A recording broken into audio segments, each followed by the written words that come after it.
How fitting. We start today in the 13th chapter.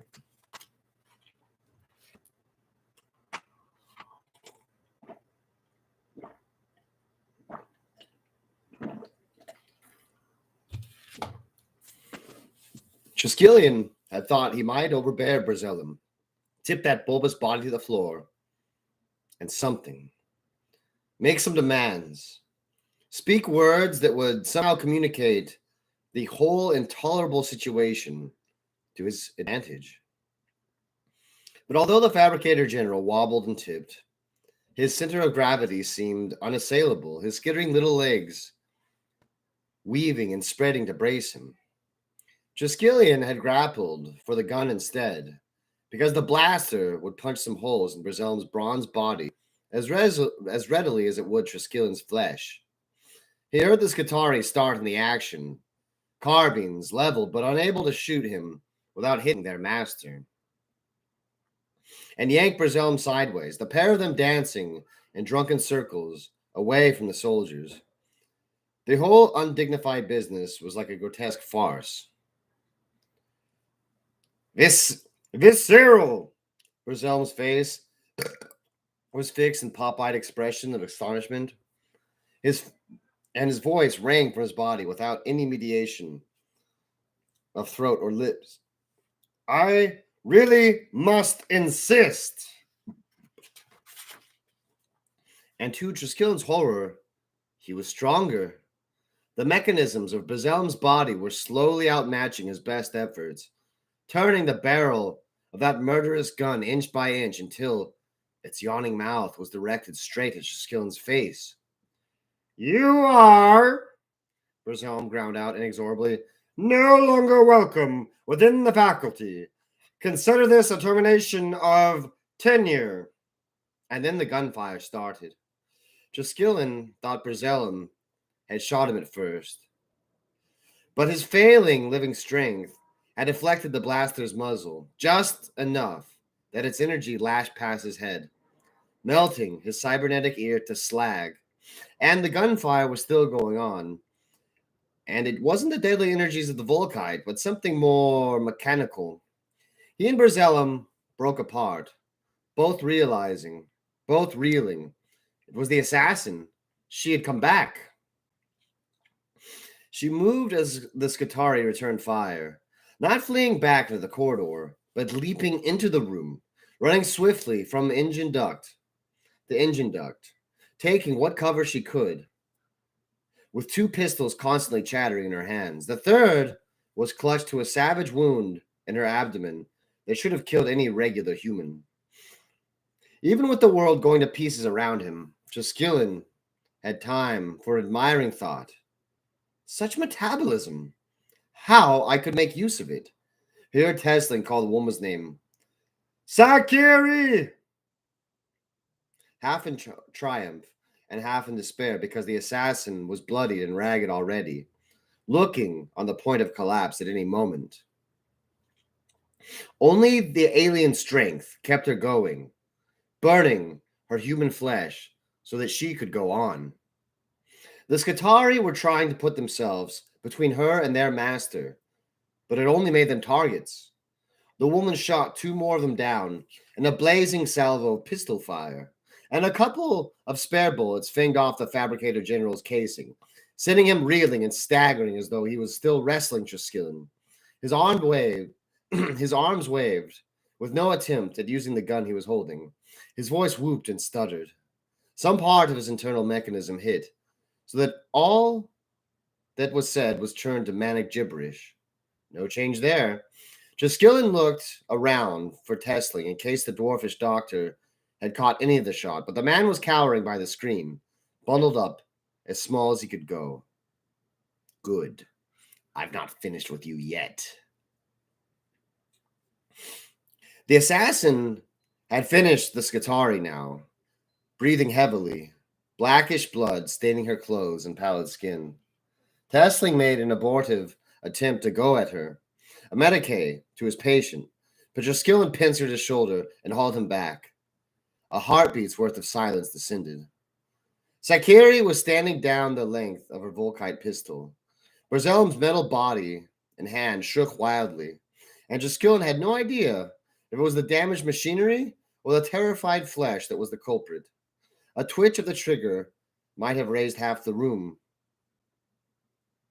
Despite himself, Jaskillen was lurching forwards, not even sure what he intended to accomplish.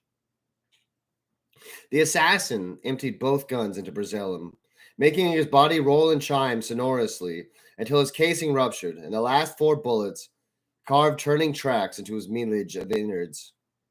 Jaskillion had often idly wondered just how his superior was organized within that bronze shell, and now he saw that, typically, it had been a mess in there. Surviving organic components arranged inefficiently in tanks and little vats, ducts and pipes, and wiring crossing and tangled, everything without plan or reason. And now, even more of a mess, of course, because Fabricator General Berzelum was ruptured. His metal outsides were split open, and the final shots broke apart his receptacles and severed his connections.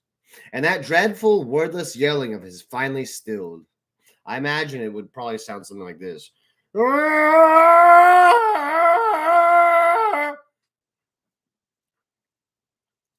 Jaskillen could only hope that it meant he was dead.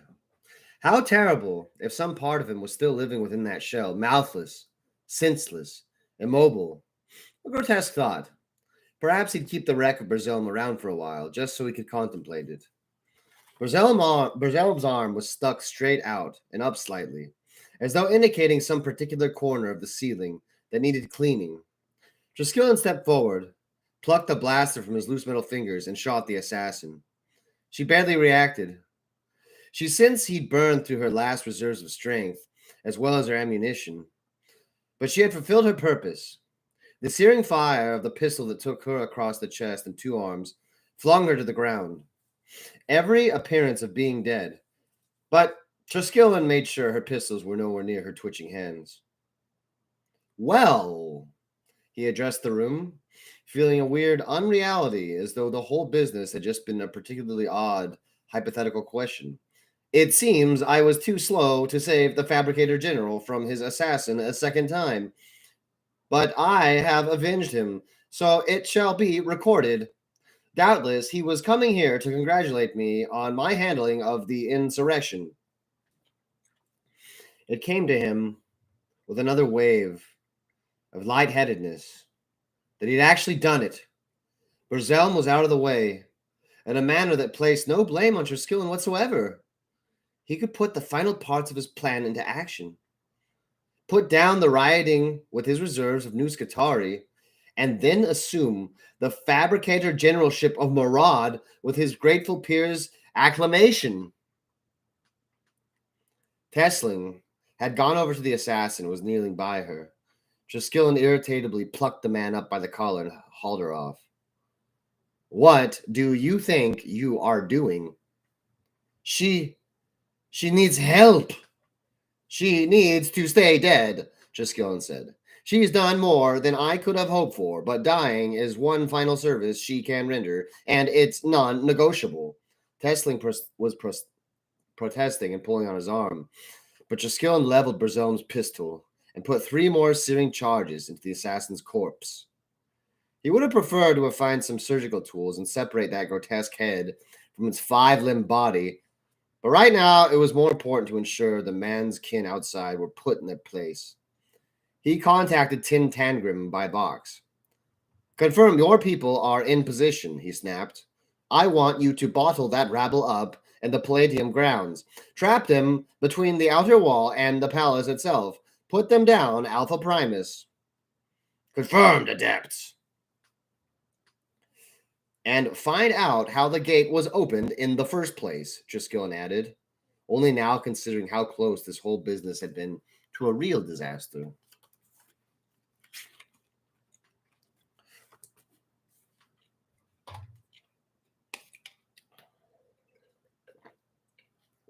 I guess I will say this, that every character in this book, I guess I I called them caricatures before, but they're all so fun. They all have their little quirks, little quirky quirks.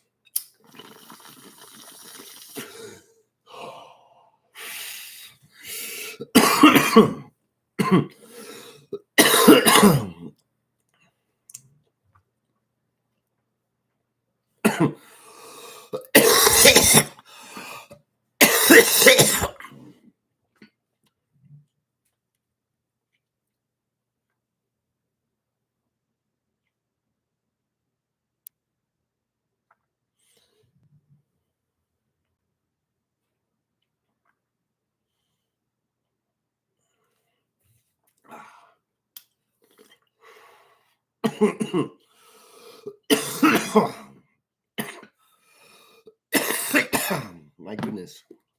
Fresno's worst with Fresno's worst. Davian skittered back as the two giants met. Neem was faster. He laid hands on the metal of the Castellan, and his fingers creased and crumped its armored plates, prizing at them until they bent. His knife-edged tail scored bright sigils in its immaculate paintwork, defacing the tech priest's proud livery. Aloysia was snapping out commands, though, altering the robot's stance and its style of fighting. It braced against the pounding of Neem's fist, and then dealt him a downward slam against his head and shoulders that staggered him. Then it stepped smoothly back, and the weapon across its shoulder belched incandescent white fire that swallowed half the room, wreathing Neem's tormented form. Davian cried out in horror, feeling the wash of heat crisp her own hair. And yet, when the eye-searing brightness had ebbed, Neem still stood. His rugged hide was blackened and smoking, sloughing off in peeling sheets, and the skin beneath heaving, even as Davian watched. He bellowed. And though there were no coherent words in the sound, in her heart she heard his prayer to the angels. Give me strength enough. And he was back to grappling, wrenching the machine's limbs until his joints groaned and protested. Again, the flames washed over him, scorching the robot as well, forcing Davian into stumbling flight over the bodies of the fallen Scutari to avoid being incinerated. She heard Aloysia's sharp voice splitting more commands. Something that I enjoy here, and in a lot of cases in this novel, is the symmetry that takes place here. You see, like, the Genestealer cult, they're half human, but they're half alien. And the machine priests, well, they're half human, but they're half machine. And in this battle going on right now, Aloysia and her Castellan battle robot are fighting Davian and her giant mutant. And it's a nice symmetry, how everything kind of comes together like that. I think it almost gives like an air of ridiculousness to the whole thing, I think.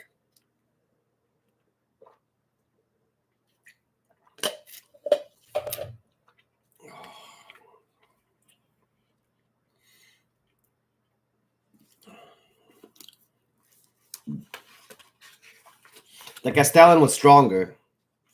Neem had pounded dents and cracks in the shell, but the mechanical brawn of the robot was greater, even than his augmented form.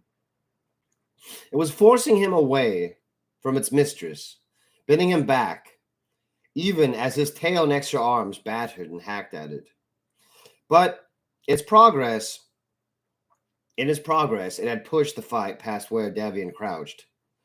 She was at its back. She took up one of the Scutari carbines, braced the stock against her shoulder, and emptied the clip, her ragged fire scattering across the room before she had the weapon trained on the robot's broad torso. Yet the shot just scattered from its armor with barely a mark to show for all her efforts, and the flamer still gouted, the two battling giants briefly just silhouettes against the glare of it. Davian discarded the gun and grabbed another.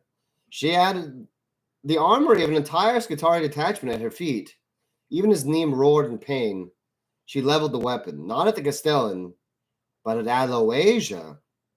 The first volley went wild, but it was enough to break Aloysia's concentration. The data smith yelled more commands as she ducked for the doorway. Defend me! Protect me! The Castellan lurched back across the room to put itself between its mistress and danger, and Davian gritted her teeth and sighted down the carbine.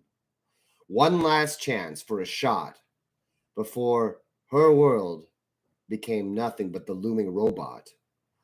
The blaze of energy from the carbine punched a dozen holes in a line along the wall, and then that line intersected with Aloysia's head, tearing away half of what sat above the neck, leaving her stiletto form suddenly motionless.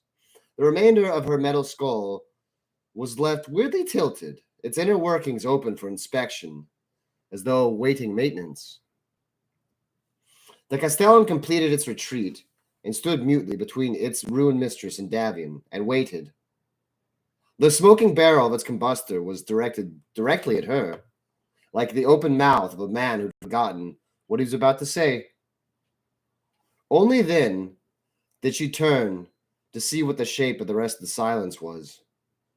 Neem! Neem was! He lay in the center of the room, staring up at those inconstant lights, his vast chest ringing and falling slowly, slower with each breath. She tripped over the bodies in her hurry to get to him, ending up kneeling in the shadow of his form, clutching for the great weight of his closest hand. She could see his flesh trying to mend, but ever more sluggishly, the wounds reopening and leaking yellow fluid. I was supposed to rescue you, she whispered. One of his eyes swiveled to regard her. Is all he got out, and then forced her name from his lips. Javian! His voice shuddered through his body. I'm sorry. The monstrous strength at his fingers closed ever so slightly over her own.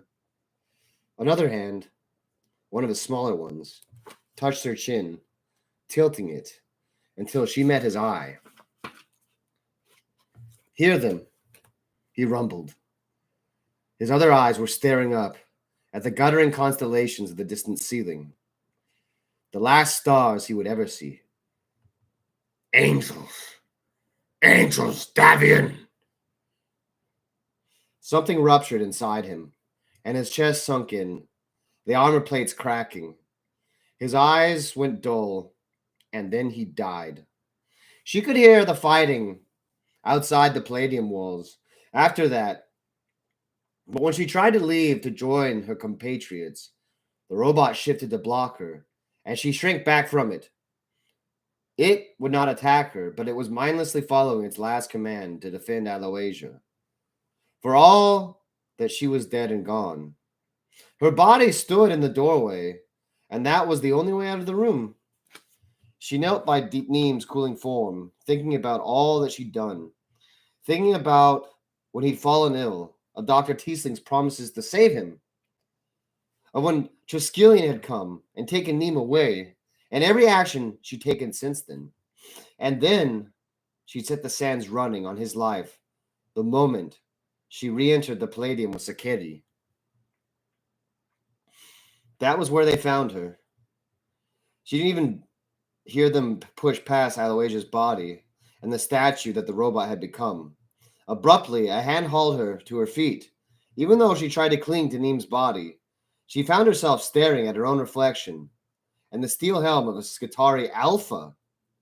Not one of the locals, not one of the new ones from the ships. There was a whole squad there, staring about the devastation and the bodies of their provincial comrades.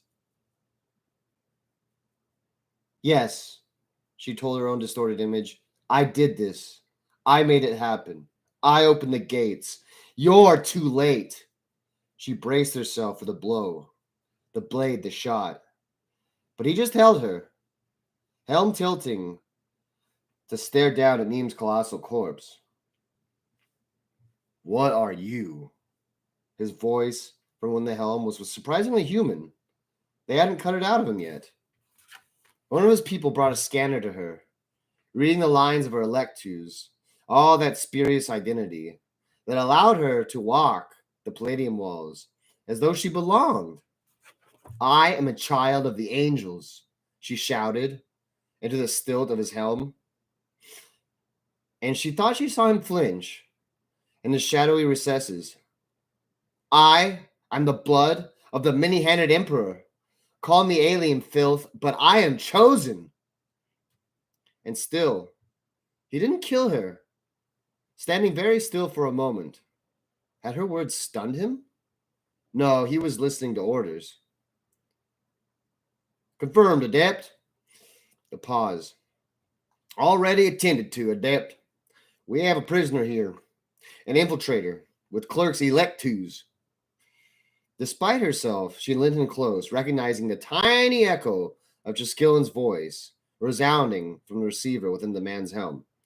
Have your people create a cordon around the rioters, ready to move in, but bring her to me. I'll deal with her myself.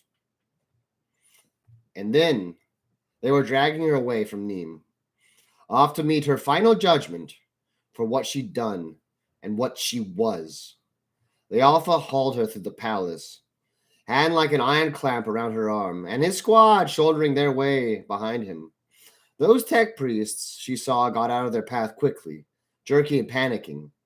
She tried to hear the sounds of the crowd outside the Palladium, or, who knew, perhaps even inside by now.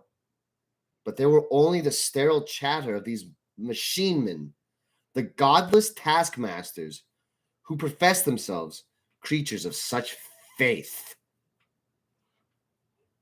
She listened for the song of the angels, but in her ears was just the mundane and the mortal. In her nose was the metal, the oil, the acid smell of these new Scutari. Had they brought back that scent from the outer worlds they'd been banished to? For a moment, her imagination seemed to drop off a cliff inside her head, falling into a void unpopulated by angels, the spaces where these soldiers had gone. A universe of orbital mechanics and turning spheres, and no wonder whatsoever, where they took children from their families and made them in an automata with no volition of their own, more cogs in the vast engine that was the vastness of the Imperium, and their red-robed clergy sang hymns about how majestic it all was, and yet the idea, the revelation, lanced her through like a blade. She stumbled and couldn't get to her feet even when the Alpha hauled on her arm. So she was left staring down, and she shuddered. The thought, what if we were just tainted by Xenos? Was replaced by a still more fearsome, what if there's nothing? What if there's nothing but this? And the turning of gears forever and ever? No many-handed emperor, no angels, no blessed union. Only a lifetime of servitude. Get up, the Alpha instructed her, and she tried, but right then and there wasn't an iota of strength in her. What did you see? She whispered when he bent close. When they sent you from this world, what was there? She couldn't ask, did you see angels? But somehow she hoped for it. And the question seemed to baffle him. He yanked on her arm mechanically, and she found herself clinging to him, staring into the darkness within his helm. Please, she whispered. Is there something more than this? They took you from here, Murad, where they fed you to the factories and the furnaces and the mines, and the last service you can give is that you're another piece of fuel for their fires. If there are no angels, at least tell me there's more up there on the other worlds in the void, in the warp even. Tell me. He restored her. He restored her to her feet, oddly delicate. But then perhaps Triskelion had told him not to hurt her. and he was a slave to Triskelion orders. The universe is empty. She hadn't really expected an answer, but there it was. There is only work. And what is the work for? The greater glory of the Omnissiah. Recant wrote words from a hollow man. He wasn't trying to move her forward just yet, but she was wrestling with him if he was. Do you believe that? Or is that just their words in your mouth? Did they cut away the parts of you that could believe? And for a moment, he just regarded her blankly. But then his voice came again, quiet and pensive. There are only terrible things we must not listen to. That is why we pray to the Omnissiah, so we cannot hear the rest. What rest? She demanded. What is there to hear? I prayed, said the Alpha, and heard only the prayer, so I cannot say. But they tell me it is terrible. And they were moving off again, and she was going with them, whether or not she wanted to. Her only choice was if she wanted to arrive with her arm still in its socket. They came to Triskelion, up in one of the viewing chambers, and surrounded by death. The Skitarii just marched right in, scattering pieces of their fallen comrades as they did. And that meant Davian had no chance to brace herself against the sight either.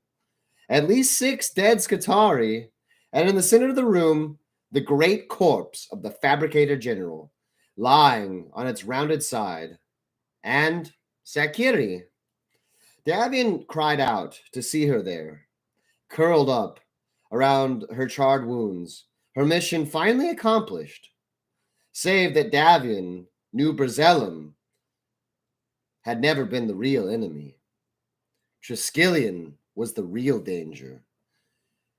And he was whole and well, and watching a splash of ancient view screens. She saw the banners of her people there.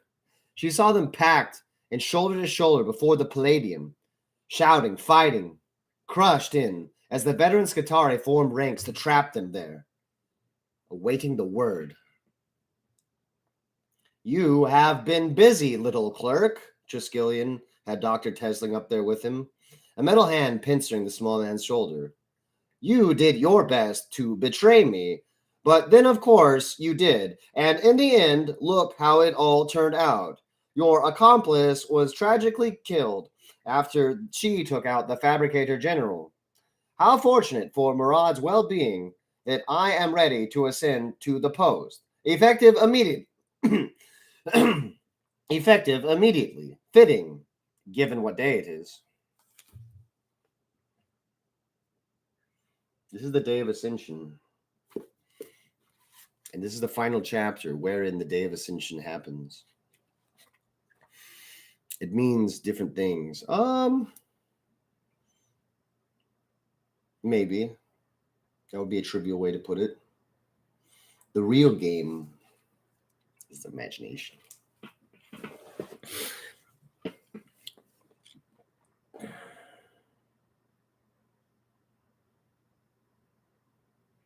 Neem is dead, she said, and she saw Tesling shudder and sag in the man's grip. Triskelion himself, of course, didn't even understand who she meant. And Sakiri, she wanted to go to the dead woman, but the Alpha's hold wouldn't let her, and her eyes were unable to stay away from the vista on the screen. She saw people she knew there, family and fellow congregation faithful, the organizers of the mine and Factorum worker gangs, everyone she'd grown up with. Who'd have thought there would have been so many to rise up to march on the Palladium? And yet, the Skitarii had them boxed in now, trapped in the grounds of the very building they'd come to assault. That's right, Triskelion told her. It is over now. A regrettable incident in the history of Murad, which the annals will record, was put down by a humble servant of the Omnissiah. Just one more simple defender of the faith. Faith? she shouted. You're hollow. You have no faith. And she tried to spring at him, but the Scatartus might as well have been a statue, for all her struggles could shift him. You can't imagine faith. I have faith. I believe. I believe in the Emperor's angels and the blessed union.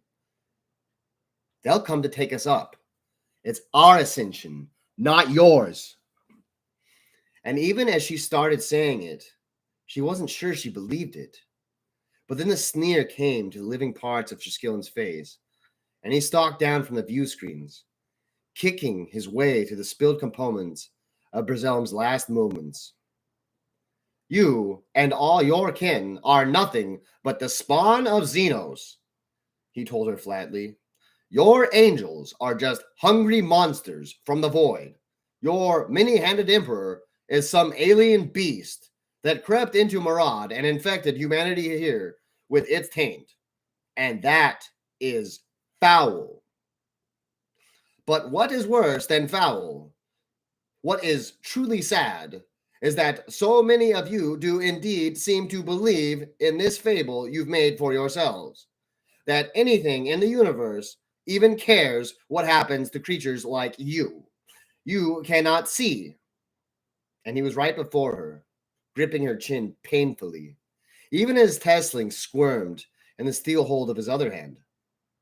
How pathetic you are. It was that sneer that unlocked the fire in her. It was those words, dripping with contempt. She spat at him and tried to bite his fingers. And when he whipped them out of reach, she found that somehow all the doubt in her head had been transmuted. Doubt would be giving him the satisfaction. Let doubt have her. And the universe really would just be a thing of grinding wheels and people being crushed between them. And doubt banished, she found she did have faith after all. I believe, she told his incredulous face, the angels will deliver us from your work. They shall take us into themselves and carry us into a universe of life and joy. No more work, no more suffering. She felt a great swelling within her, and it was pure wonder that she had really ever believed before. Not quite. But now everything else had fled her. Faith was all that remained. It expanded to fill all the hollow places the pain and doubt and weariness had left. We shall know joy, she told Triskelion. And now she had him by the front of his robes, and he clumsily tried to prise her fingers away, middle hand juddering and twitching. We were promised that the Emperor would send his angels across the wastes of the void, to the terrors of the warp. They will come to us because they love us and because they want us to be with them. And I believe in their love more than I believe in your machines, because you have nothing, adept. Your gears circle about a hollow center. Her breath caught, even as she freed herself and stumbled back. And I hear the song of angels, adept. They love me. They will come to me. If I must cross all the dark spaces between the stars, I believe in the blessed union. And right then, for her tiny audience, she was as much of a demagogue as Clarice ever had been. And Tiesling echoed the blessed union after her, eyes shining with faith. Triskelion feared her. In that moment, she saw. He was putting distance between them, as though her weak, organic hands might tear away the metal he hid behind. But then he remembered his place and was signaling to the Alpha. Have her held. Her execution as a traitor will serve as a signal to the people of Octorites that this episode is over. And move in on the mob. Keep killing them until there's none left bearing arms. If they are so faithful, then beat it out of them until they beg to go back to the factories.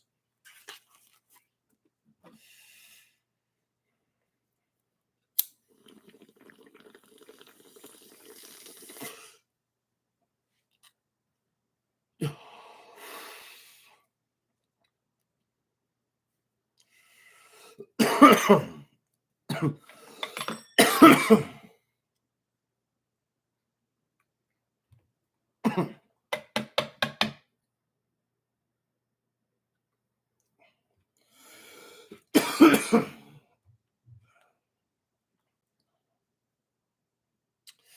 lot of the dialogue in this book is just Triskelion giving off. I guess it's not a soliloquy because a soliloquy is if you're alone. A monologue, I think, is if someone's there. I think that's the difference. Yeah, he fires off a lot of soliloquies, and it might seem unnatural in terms of pacing for a novel because usually there's a lot more back and forth, but it establishes the hierarchy wherein Davian is usually just held captive or something, and she's just like listening to him, waiting for him to shut up. And I get that. I get that a lot. I get being like, being told by somebody and they just won't shut the fuck up. I get that. I get that. Just waiting for them to be quiet. But she doesn't do that quite as much toward the end.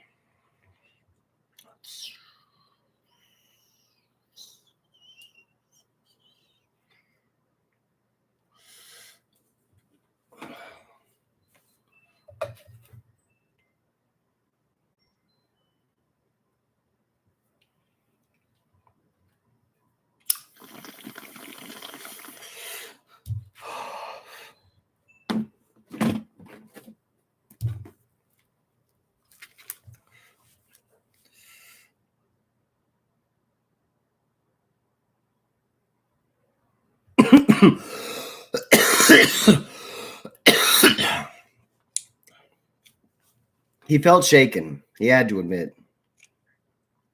Who'd have thought the little vermin of a clerk could have such a turn of rhetoric?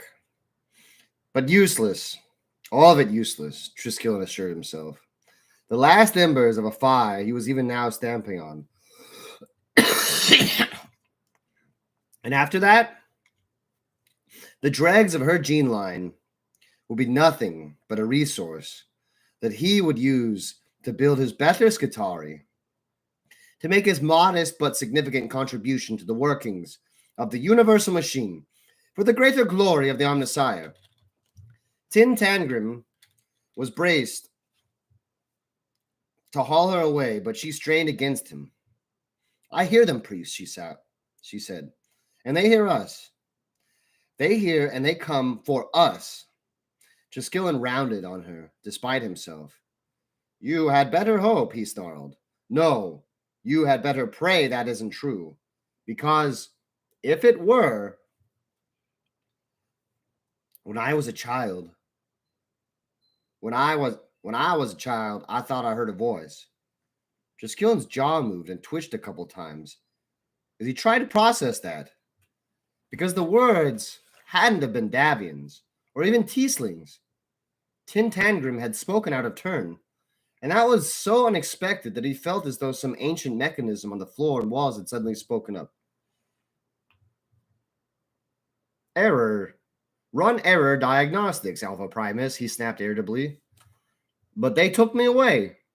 Tin Tangrim was not looking at him or Davian or anything, really. And they remade me. And each time they cut away a part of me, it was as though there was a new door closed between me and the voice I had heard. Triskelion was already linking into the man's neural architecture because he had done a lot of reconfiguring in the command hierarchies of Tin Tangrim. And this sounded like some kind of recursive loop logic he would need to tug straight. And when I was dormant in the ships, awaiting deployment, they told me I would not dream. Tin Tangrim's flat voice ground on relentlessly. But I dreamt I was lost in a great complex, many rooms and engines, and somewhere someone was calling for me.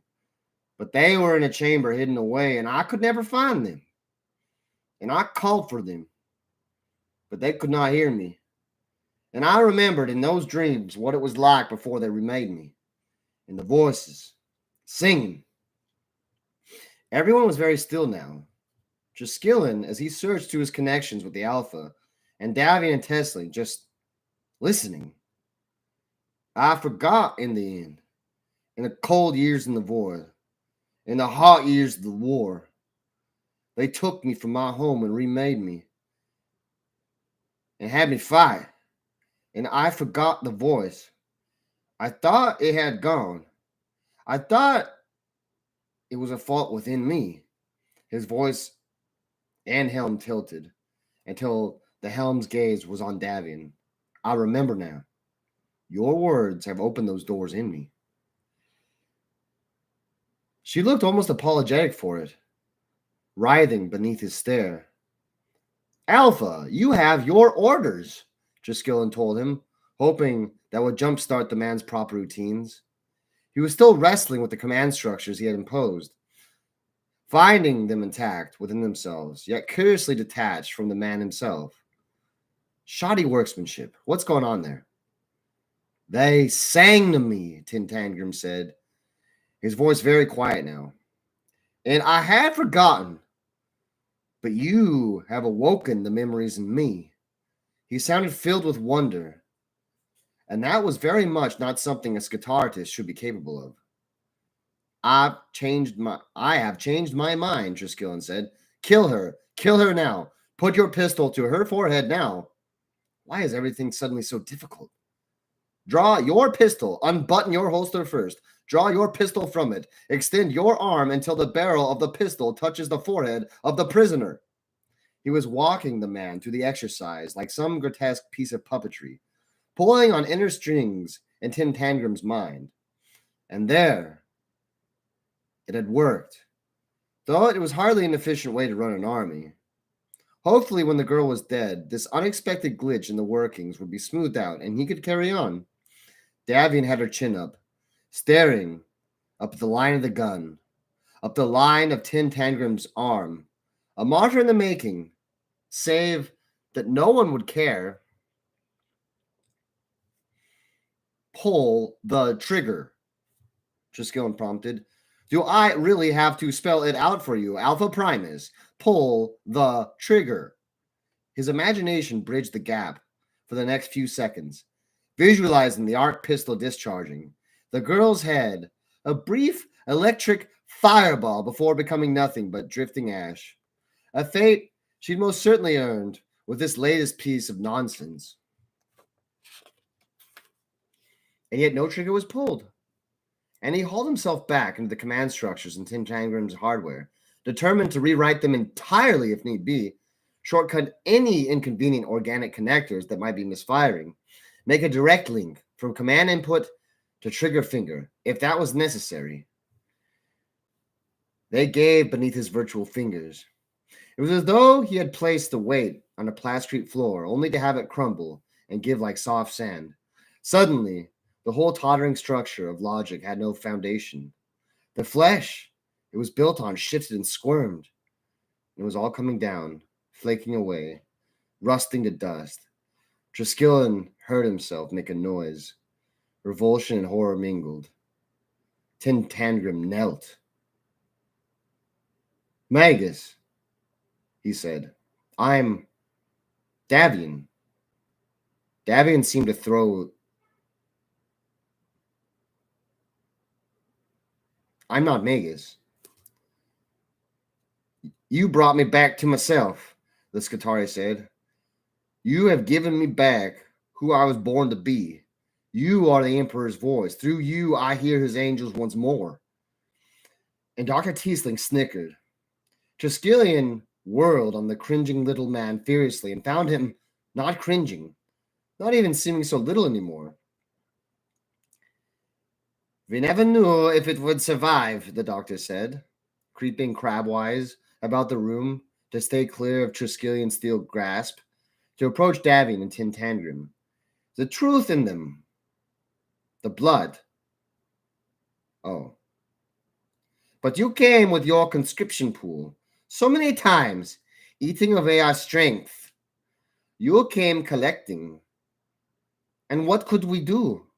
We tried to hide our children, but each time you brought us unawares, too often, or hunted out our nurseries. And we had to protect the aunts and the uncles from your eyes. And so we offered up our children, every generation impoverished, so that we would never grow into what the angels intended. You took them, our beautiful infants, the hope of our future, and remade them in fire and steel. I have always wondered whether it would be the metal that would triumph or the flesh. But we are as written into each cell of our bodies, what we are, what calls to our divine makers. I wondered if you would ever cut deeply enough to rid your soldiers of that. And you should rejoice, Adept. How right you would have been. How this validates your theories. Because life in the galaxy is war and hardship. But of all your metal soldiers, who has endured to come back home to Murad? Those who carry the divine bloodline within them. The blood that allows them to endure more than human, more than flesh could. Even though all these surgeries and alterations of your order, you have proof of your hypotheses at last, save that you are mistaken about which flesh would triumph. No, Triskelion got out. That is not what I meant. You took our bloodline and our voice and scattered it across your worlds, generations after generations, Tiefling said earnestly, as though he was genuinely congratulating Triskelion. All those conscription pools, all those Ascension days, all those Marad's Qatari in your many worlds, all of them just waiting to be reminded of the angel's call. No, Triskelion repeated. He had no arguments to back up the negative, but he couldn't let this go unchallenged. But you should be rejoicing in the yes, Adept, Tiefling told him. This is what you wanted, isn't it? The emerging of our strength and yours. The creation of a strain of soldier that will endure and adapt and prevail beyond the weakness of your usual hollowmen. You just didn't know the experiment had already run its course and had been a success. Neither did I until this moment. But as a fellow man of science, I am sure you will celebrate with me that we have husbanded our hybrid army into reality. Although you will not be able to write your own thesis upon it for your order's archives, I am afraid. Alpha Primus, is it? Do you feel you have the faith in you now? I do, Tintangum replied, as Triskelion stumbled away from all of them, feeling the cracked screens at his back. Do you hear the sound of the angels? I do. Do you sing back to them in your heart, so that they might hear you across the void of space and come to your call? I do. Then now is the time. Kill the tech priest. Tintangram's helm turned to stare at Triskelion, who felt a jolt of hostile contact as he met with the dark view slit. He was still scrambling at the insides of the man's head, and there was something down there, staring up at him. Something malevolent and cunning, and utterly inhuman. It looked out at him through the man's generic inheritance, across however many generations of patient lurking. No, he said again, and Tintangram echoed him. No. Tiefling was nonplussed. But he is an enemy of the faith, one of the great oppressors. Yes, the Alpha said. But it is not my place to end him. It is hers. And he pressed the gun to Davian's hand.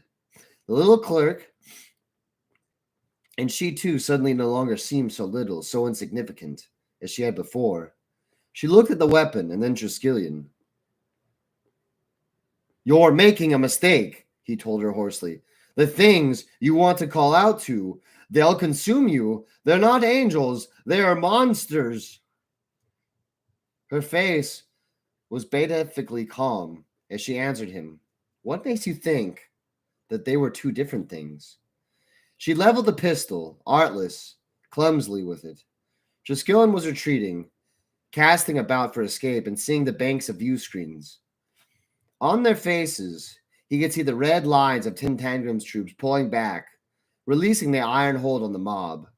She could see them breaking from their orderly formations, mingling with the rioters like drops of blood being swept up in a flood. And the insurrectionists accepted them. They knew their own. Impossible, he whimpered, the enormity of it spawning him. How many generations? How many legions of corrupted soldiers are out there? How far have we spread their taint? He looked back down. Some of you have to tear everything down to make it better. And the arc pistol seared out its blue-white fire. And that was the end of him. The fall of Arctorites set a fire that blazed across the surface of Marad, as though it had been the sole supporting scaffolding all the Adeptus Mechanicus administration across the planet had been leaning on. All their faultless mathematical precision crumbling, breaking apart before the great upswelling of protest and hatred. All those far scattered centers of population, the cities, the work camps, the mines, red-coated priests and overseers being dragged from their prayer, whips and clubs and electroprods grappled from their metal hands, cyborg pieces torn from flesh. Davian had seen pics. 4 weeks now past Ascension Day, and the last throes of revolution were sweeping the furthest reaches of Marad. The final enclaves of the Hollow Men were being gutted, and some of them went calmly, accepting what was happening to them as the sole solution to the unpalatable equation the insurrection represented. Others fought tooth and nail, or detonated their places in secrets and explosions of appalling power felt across the crust of the world. It didn't matter. What mattered was that they were gone. Sometimes it was the hands of the faithful who did away with them, and sometimes it was merely those whom had brutalized and worked to an early grave. Those who might not have heard the call of the congregation, if they'd ever been treated like human beings rather than components in a machine. And Davian knew it didn't matter who was responsible for each victory. The Emperor's angels would accept them all. Today, Clarisse had called Davian to her, in her new seat of authority on the Palladium, or those parts of it still standing. She found a chapel of tech priests, which the congregation had decked out in their banners and symbols. There were new paintings of the many-handed Emperor on the walls, childlike, faithful, thronging at its feet, with adoring expressions, and his angels scattering from all those sharp-fingered hands, raining down, chosen like jagged stars. Davian had come here to worship and pray, to sing, so that the voices of the congregation would ripple out through the twisted fabric of space and reach the angels and draw them close. And they were coming. She had heard the echo of them as she prolothesized the Tintangram, and she was confronted when she confronted Triskelion. Now their voices filled her dreams, inhuman and vast, and inexpressibly beautiful. They were the antithesis of the dead creed of the tech priests. Their voices of the angels were life, thriving and growing, moving forwards, not looking back. Life and energy and movement and joy and their own existence. And after long generations, they were returning to their lost children of Marad. And that was coming closer every day. She had been out of the Arctorites' conurbation for a few days, riding along with Feroin, chasing fugitive tech priests out in the barren toxic waste that was most of Marad's surface. She had only come back to Clarisse's summons and found the whole of the city transformed. There were banners strung across the streets, with 100 different interpretations of the many-handed Emperor, and she heard the bustle and chatter and voices raised in song.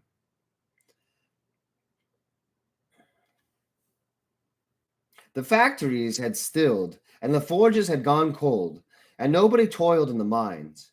Auctorities seemed to exist in a state of perpetual holiday, save for one part of it. As she approached the Palladium, with its breached wall, she saw the ships lifting off. For a moment, her heart was in her mouth, thinking something had gone wrong. Were the last of the Hollow Men escaping somehow? Had the Void Dock fallen to some counterinsurgency from the Tech Priests? Was there to be bombardment and horror, everything they'd won torn from them at their last moment? But nobody around her seemed alarmed. This was part of their day now. Nothing new. And then she came to Claresse, and it was not part of some grand service to a room full of the faithful. It was just the old woman and Dr. Teesling and the Scutari Alpha, Tin Tangram. Just the four of them in the grand echoing chamber that had once been the Fabricator General's audience hall. Magus, Davian asked her, why are the ships leaving? Tin Tangram's followers must return to their fellows up above. Claresse was sitting on the steps of the dais, staff across her knees. Old as she was, when the city had been taken, Davian had seen her with a new lease of life, striding through the crowds like a prophet, finally honored in their own country. She patted the cracked stone beside her, and Davian sat. Tin Tangram stood nearby, in his ramrod way, waiting to be told what to do, because old habits died hard. Dr. Teesling had a plasteel chair hauled in from somewhere and was sitting there with one leg crossed over the other, cataloging the contents of his medical case intently. Something Davian felt was up. But they should be down here, Davian suggested, with all of us, for the Ascension. Not the Tech Priest Franken festival, but the true Ascension, when the angels would come to take them all for their final reward. You have heard the song, Claresse said quietly. Yes. You know they will be with us soon, that all we have lived for all these generations, is finally coming to its blessed end. A few tears leaked from the corners of her eyes, weaving their way through the webs of her wrinkles. I have held out, Davian. I have been strong in my faith, and now I will look upon his angels with my own eyes and know bliss. For a moment, the thought seemed too much for her to contain. The presence of Davian and the others fading away completely as she confronted the miraculous inside her head. But the way of the faithful is one of sacrifice, Davian. Before us, there have been so many who have given of themselves so that the faith could be nurtured and maintained. Now, we might survive and call the angels to a world made ready for their coming. Do you understand? Of course, Magus. Then you must understand that these sacrifices do not end just because the true time of ascension has come to Murad. Davian did not understand, looking blankly at Claresse. The Imperium is vast, little one, the Magus told her. 1,000 worlds spread across, out through the void.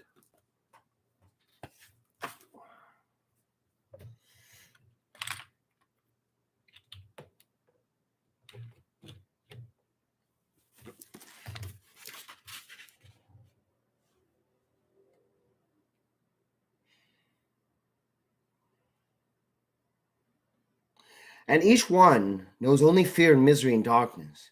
Each one is home to people who live brutal, short lives beneath the heel of their own taskmasters. And they live those lives in ignorance. For the only faith they have to guide them is the sterile creed of the Hollow Men, or another false doctrine given to them by those for whom they toil. There is a universe of suffering and blindness out there, Davian. And we have a duty.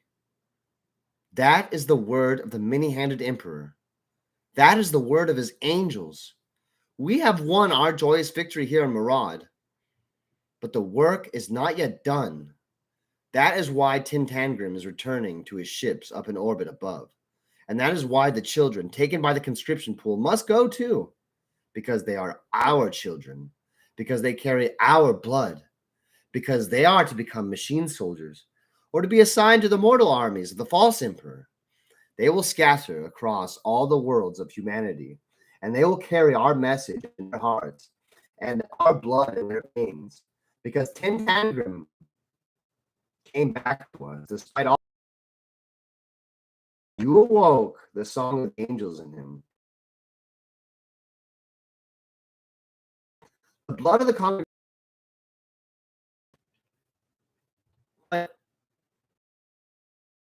David objected. And the children, don't they have a union? They do, and we are denying them, Flores said heavily. But our duty is to spread the word of the faith beyond this single world. And that is why we must carry on our message with them, in their hearts and in the cells of their bodies. And that is why you and Testling must go with them too. Davian felt a hand clenched around her insides, a metal hand, like the text priest's steel claws. Magus, because they will forget. They will need teachers to remind them of who and what they are. You must go into the universe, the two of you, who are strong with our blood, yet do not show it in your faces. You must bring the Emperor's true message to the Hollowmen, and you will take with you some of the oldest great aunts and uncles. They will spread their own message on each world you come to, and you will teach our children what it is to be faithful, even as the Hollowmen teach them how to fight. You will be a Magus in your own right, and the congregation will flower on every planet that you visit. But the Blessed Union will be not denied to you as well. And that is the price demanded of you, Davian. I am sorry. I hope one day you will be like me, old and glad and triumphant, and ready at last to join the angels. But I want to be here with you, whispered Davian. I've earned the Union, haven't I? I did the things right, didn't I? Clarissa's withered arm slipped about her shoulders and hugged her nose. I am so sorry, child, but these tasks fall upon those shoulders strong enough to bear them. Your service to the congregation is not ended just yet, and your life will be filled with struggle. But you will save whole worlds for the angels. That is no small thing. You will be a magus among magi, the great leader of the faith. Countless voices will remind you in their prayers, and yet I weep for you, for the price you must pay for it, and the rewards you will never know. She had never gone off planet before, of course. It was all chaos of noise and shuddering. The air within the cramped hold was twisting and hammering at her ears as though it was a living thing to escape by any means possible. The ship fought the avarice of Murad's hungry gravity, and for the longest time she thought it would fail and come crashing back down. She put her hands over her ears and drew her knees up to her chin and listened inside her head. The song of the angels calmed her. It was very clear now, and they rose higher, and it became louder and louder. Countless alien voices together in a weird, thrilling harmony, eager and jubilant. She looked over at Dr. Teesling, clutching his bag to him, and his head tilted back, goggled eyes staring at nothing. She knew he was listening to the same chorus.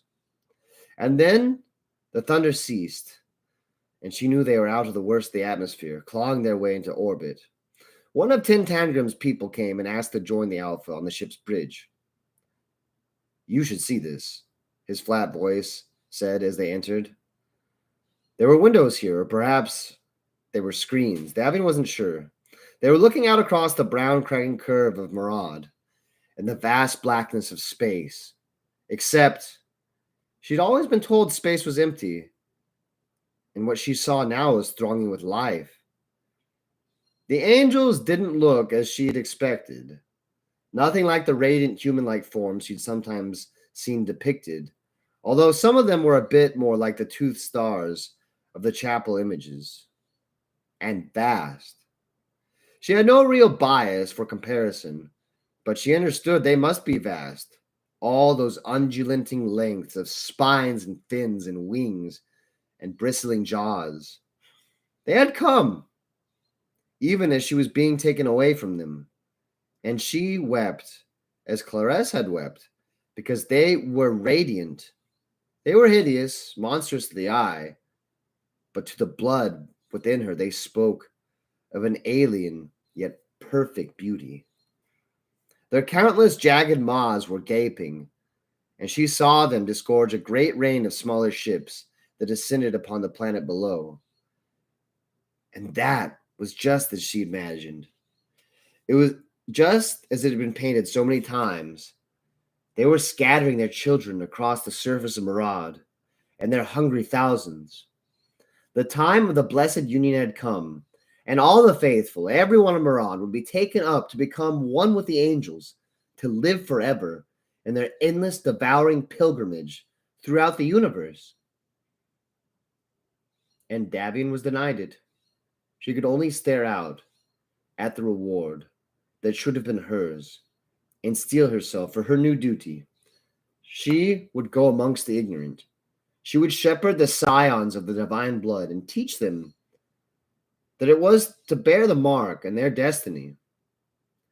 She would spread the touch of the angels across the human imperium and prepare new worlds for the coming of the many-handed emperor. And maybe, when she was old and spent, if she was very lucky, the ravenous angels might one day come for her. And that's the whole part of the book. It's the whole point of the book. I'm sure on the planet things weren't so copacetic. There was, a mass devouring.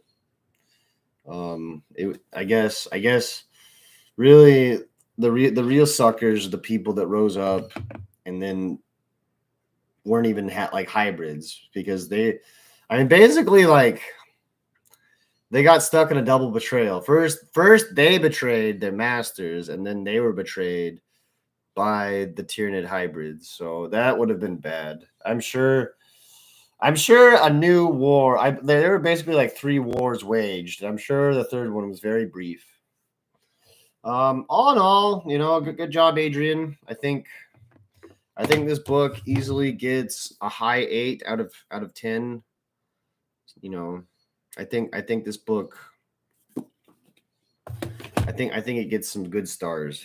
Some good stars. It was fun to read. The pacing is something I had to get into.